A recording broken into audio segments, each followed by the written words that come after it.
The hidden light of Saint Didacus, the humble saint who served the poor. There are saints who shook the world with miracles, sermons, and grand visions.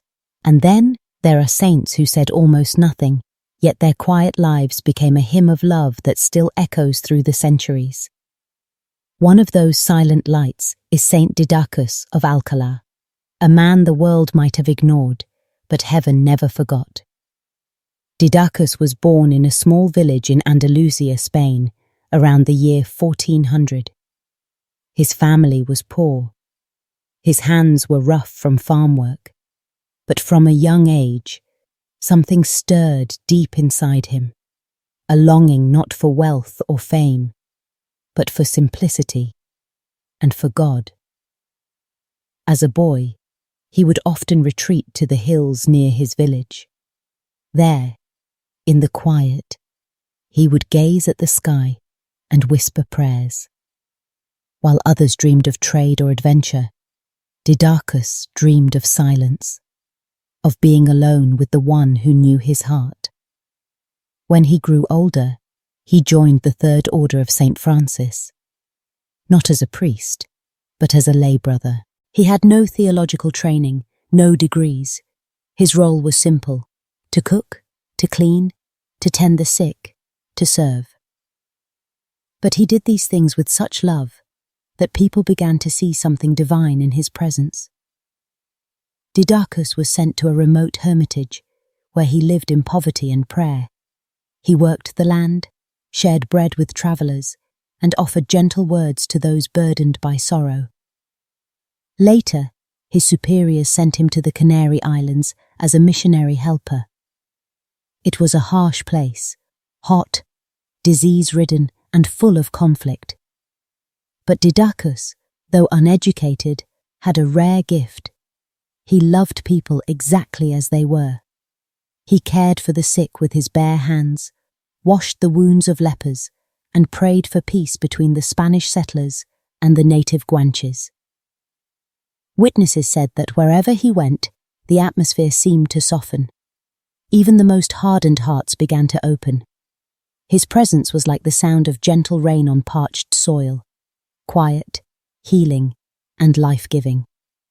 In 1450, during a great Jubilee year, Didacus was sent to Rome. There, at the Franciscan convent near St. Peter's, a terrible epidemic broke out. Many friars fell ill, and hospitals overflowed. Didacus was assigned to the infirmary, one of the most dangerous places to be. But instead of fear, he carried peace. He tended the dying day and night, speaking softly to them about heaven, comforting them as they passed. Many said that when Didacus touched their foreheads, their pain lessened, and some were even healed completely. Those who watched him said his face glowed with a strange light, as if God himself had chosen this humble friar as his instrument of mercy. And indeed, when physicians gave up, miracles often followed his prayer. Didacus never claimed to perform miracles. He never sought credit. When praised, he would only smile and say, "It is God who works in the hearts of men." His sanctity was not in grand speeches, but in the way he washed a wound, the way he lifted a bowl of soup, the way he whispered a prayer over a dying man.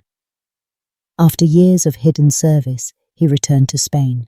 He lived quietly in Alcalá de Henares, continuing to care for the poor and the sick. He died there on November 12, 1463, with no possessions, no fame, only peace. But after his death, strange things began to happen. People who visited his tomb were healed.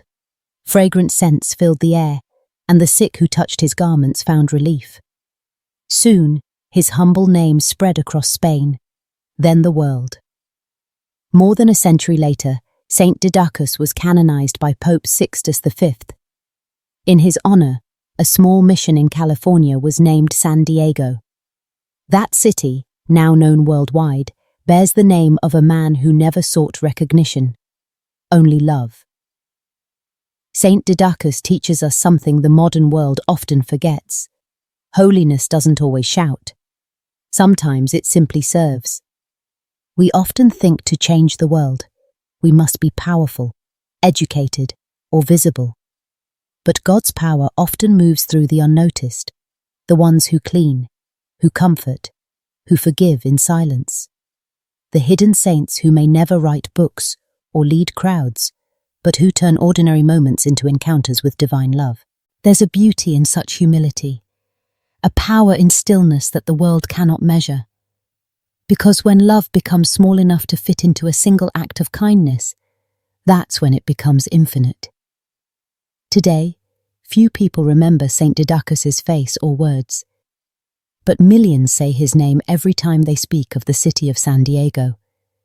Isn't that beautiful? A reminder that even a life buried in obscurity can bear fruit for centuries.